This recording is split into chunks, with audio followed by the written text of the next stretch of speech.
Hey everybody, welcome back. All right, so as I said earlier, when we started this, right? So here I've got 6 pieces of yet another potato that we just let go to seed, and I've got 2 buckets here.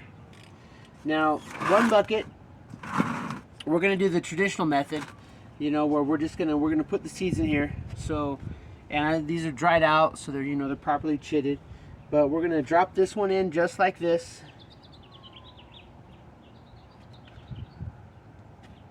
This one here. Actually, no, we'll do this. All right, so we've got 3 in that bucket. Now that one we're just gonna cover up like just a little bit, just like we did the other one, which is flourishing. And then these 3 here, we're actually gonna fill this bucket up to the maximum level, and then that way we're gonna shoot. Sorry about that, the wind. And then that way, what we're actually gonna do is we're going to see if there's any difference in, just a little bit. We're going to see if there's any difference in the size or the amount of potatoes depending on which way we plant them. Because ideally, we want to get larger and more abundant potatoes by, and so by doing so, we want to find the best way to plant them. Whether it's where you just barely cover this up, or whether we do it all the way. And then that's going to be the next way, because ideally we want to have the best method of growing potatoes that we can.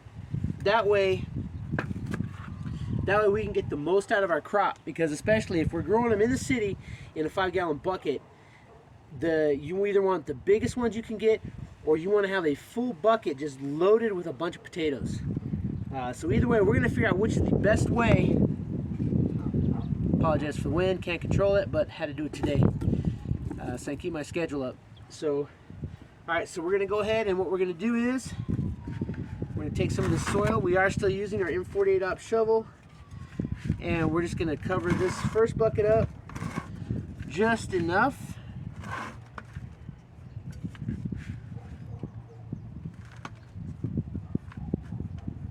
We're going to loosely cover those potatoes, and that one's done. Now the second one, we're actually going to fill this bucket up much more. And that way, we're able to get a better idea of what truly is the best way to grow potatoes in a 5-gallon bucket. And then we'll be able to see which way yields the largest, the most. Is there a difference? Because I know that one advantage I can see to doing it this way, where you just cover it up a little bit, is because you're actually going to be able to see it grow. This one here is going to be a while before we see it sprout the surface, but that may be allowing like a larger tuber system to be growing underneath there. So that's going to be our plan.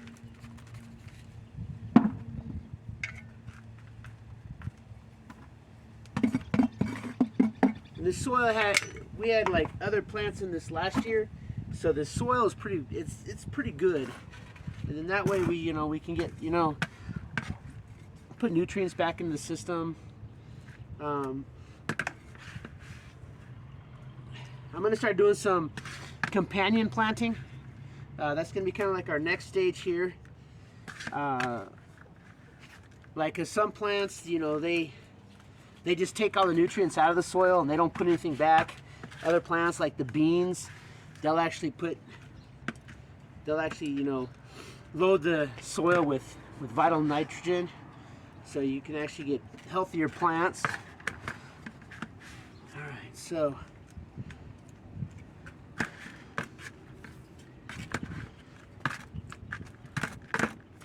and then our other one, we should start seeing some flowers in about 3 to 4 weeks.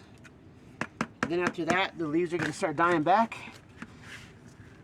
because potatoes usually take about 2 months to reach maturity. and then we'll be able to properly get them planted so that they're able to. Just put a little bit of this. This is really moist, good soil in here. All right, so that's going to be what we're going to check here. We're going to check to see, one, if there's a difference into the end result of the crop. Because if there's no difference in the end result, me personally, I would rather do it where you put it in, you cover it up, you let it grow, you cover it up, let it grow, because that way I can see that it is growing. This one here, if these don't grow, we're not going to know for at least a month. You know, we're not going to know if this starts to sprout the surface or not. But I've heard this is a viable way, and I'm just curious if by letting them spread throughout there as more eyes grow out, we might actually get more potatoes, or the fact that they're in the dirt under there longer without getting, you know, messed with, maybe we'll get larger potatoes. So, but that's what we're going to check with these two buckets here. Again, probably about another month, we should have our first bucket, should be ready to harvest, and then we'll see how many we get. We'll count them, we'll measure them, we'll do all that stuff to see what we got. And then when these two finish, same thing. We'll count them, measure them. In another month, I'm just gonna when I harvest the other bucket, I'm just gonna plant it just like we did this method here, until I can know for sure which one of these is better. Now, if this one I get larger or more potatoes out of it, then I'm gonna start doing it this way, because the end result is maximum amount of food. You want to be able to produce the maximum amount of food. If this one yields me, say, 20 potatoes, and this one yields me 30 potatoes, well, obviously I'm going to do it this way. If this one yields me 30 tiny potatoes, but this one yields me 20 big potatoes, then I'll go with the 20 big potatoes, because it's, you know, a better use of the space. So we'll do all that. We'll check the size, the number of potatoes we get. We'll check the size of the potatoes, and then I think we'll be able to make a pretty educated assessment as to what truly is the best way to plant these potatoes.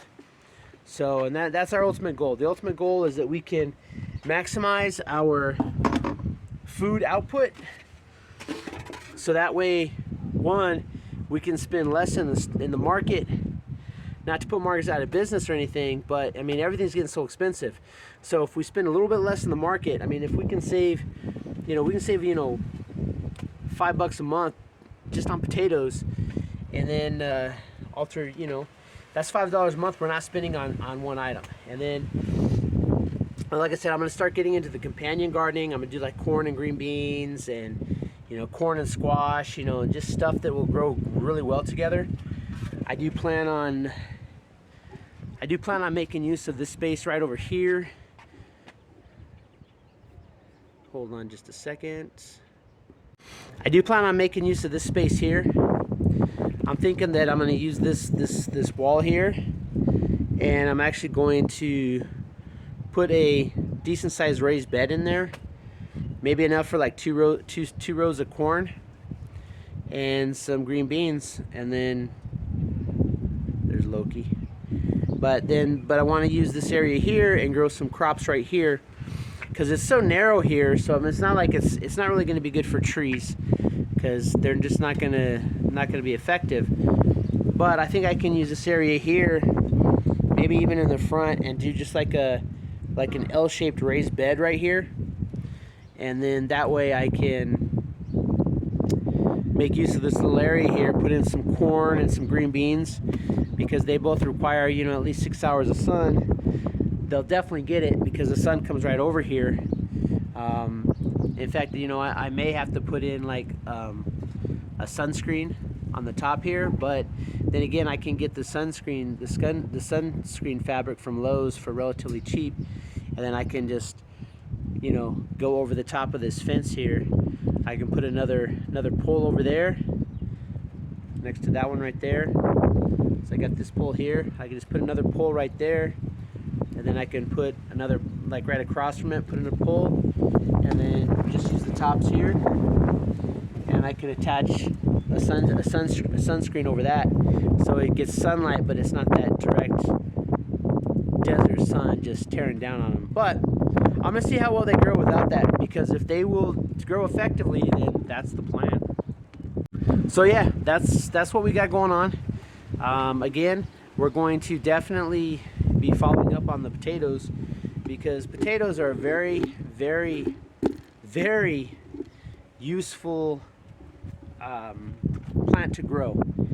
They're easy to grow. You can put them in buckets. You can put them straight in the ground. Although I think in the buckets is a little bit easier, because then you're not actually having to dig them up. You just dump the bucket out, and so you're going to have less damage to your potatoes.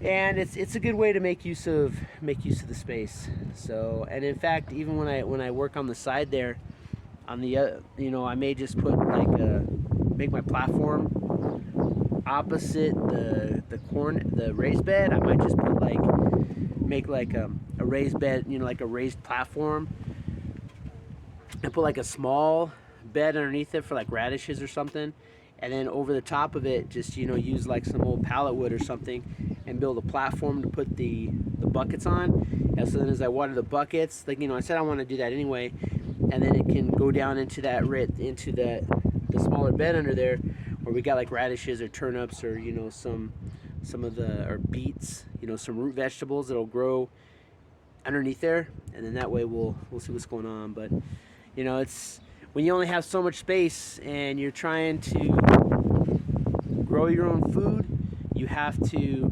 think up, not necessarily out, and that's what I definitely gotta work on here. So that's what we got coming up. But we're gonna see how well we're gonna run this experiment with these potatoes and see what is the best way to grow the potatoes. Oh yeah, see right there? Yeah, we'll be talking about that tree later. All right, until next time, keep prepping.